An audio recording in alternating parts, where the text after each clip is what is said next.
나런가 시리즈네 좋대타래 뺨무래 뺨무 hiện nay nè trái biểu này đâu mẹ là ai khi cả cỏ à vì cô ở trên xe đấy chỉ cứ đấy nó microwave lấy xí dầu nè biểu mu biểu thay tại ít bắp bắp cho bông mua lấy sao lấy ăn đấyအားလုံးမိမိကလာပါရှင်ဒီနေ့ကခိုင်မော microwave နဲ့ပြောင်းမှုပြုံနေလေးကို share ပေးချင်ပါတယ်ပထမဆုံးပြောင်းမှုရဲ့ဒီပေါ်ကအခွန်အလွှာလေးတွေကိုလွှာပေးပါမယ်နောက်ဆုံး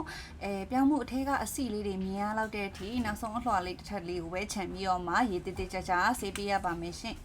အကယ်၍ကိုဝယ်လာတဲ့ပြောင်းမှုကဒီလိုအခွန်မရှိဘူးအခွန်ချစ်ပြီးသားဆိုလဲကိစ္စမရှိပါဘူးခမွန်ခုလုံးနဲ့အဆင့်ကနေစပြီးစလုပ်လဲဆင်ပေးပါတယ်ရှင်ပထမဆုံးခမွန်တို့ဒီkitchen paper ကိုရေးစွပ်ပါမယ်ရေးစွပ်ပြီးတော့မှဒီပြောင်းပူလေးကိုခမွန်တို့ပတ်ပေးပါမယ်ဒီဟာလှုပ်ချင်းရဲ့အရည်ရွယ်ချက်ကတော့ခမွန်တို့microwave ထဲထည့်မယ်ဆိုလို့ရှိရင်ပြောင်းမှုကြီးကချောက်ကက်ကက်ကြီးဖြစ်သွားပါမယ်ဒီလိုမျိုးအဝတ်ဆိုပိတ်စာဆိုလေးနဲ့လိုပတ်ပြီးတော့မှ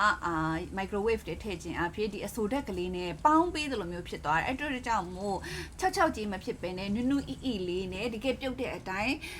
ပြောင်းမှုလေးကိုရရှိနိုင်မှာဖြစ်ပါတယ်ရှင်ပြီးရင်တော့ပကံတစ်လုံးနဲ့ကိုပြောင်းထည့်ပြီးတော့မှအပေါ်ကနေလိုမျိုး wrap လေးနဲ့အုပ်ပေးပါမယ်အဲ့ဟာကဘာလို့လဲဆိုတော့ဒီအပူတွေရေငွေ့တွေပြေးမထွက်သွားစေအောင်လို့ခမွန်တော့ wrap အုပ်ပြီးခြင်းဖြစ်ပါတယ်ပြီးရင်တော့ microwave ထည့်ပြီးတော့ခမွန်9မိနစ်ကနေ6မိနစ်အထိခမွန်အပူပေးပါတယ်ရှင်ခမွန်တော့900 watt နဲ့အပူပေးပါတယ်9မိနစ်မလောက်ဘူးထင်လို့ရှင်ထပ်ပြီးတော့ပူပေးလိုက်ရပါတယ်ရှင်ဒါတော့ခမွန်6မိနစ်လောက်ပေးထားတဲ့ဟာလေးပါ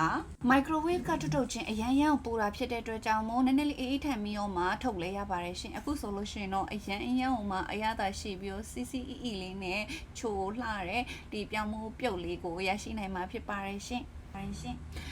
ဂျပန်မှာဆိုလို့ရှိရင်တော့ခမဂျပန်အရောက်ခမစီကတင်ထားတာကသူတို့ဆိုရင်ဒီလိုမျိုးကြောင်းမှုဖြုတ်ပေးတာလေးကိုရေခဲတတထဲမှာထည့်ပြီးတော့မှဒီလိုမျိုးသမင်းစားတဲ့အချိန်ပေါ့နော်အေးလေးနဲ့ပြောင်းမှုအေးလေးကိုထုတ်ပြီးတော့စားပါတယ်ရှင်